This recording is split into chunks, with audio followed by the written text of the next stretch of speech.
ভেতর ভেতর যখন মারাত্মক ঝড় ওঠে, তখন মানুষ বাইরে থেকে কেমন যেন শান্ত হয়ে যায়। ভেতর ভেতর যখন অগ্ন্যুৎপাত চলতে থাকে, মানুষ তখন স্বভাববিরুদ্ধভাবে শীতল ব্যবহার করতে থাকে।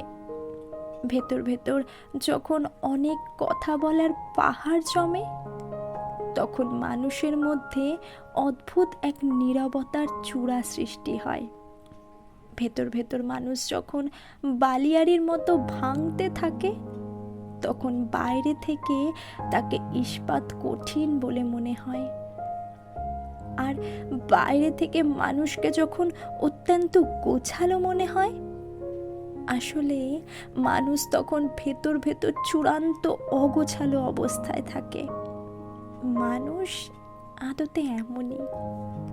ভিডিওটা ভালো লাগলে অবশ্যই লাইক করুন, কমেন্ট করে জানান কেমন লাগলো, শেয়ার করুন নিজের বন্ধু বান্ধব এবং পরিবারের সবার সাথে। আর হ্যাঁ, সাবস্ক্রাইব করতে ভুলো না যেন। সাবস্ক্রাইব করবে, তবেই তো আমাদের সাথে জুড়ে থাকতে পারবে।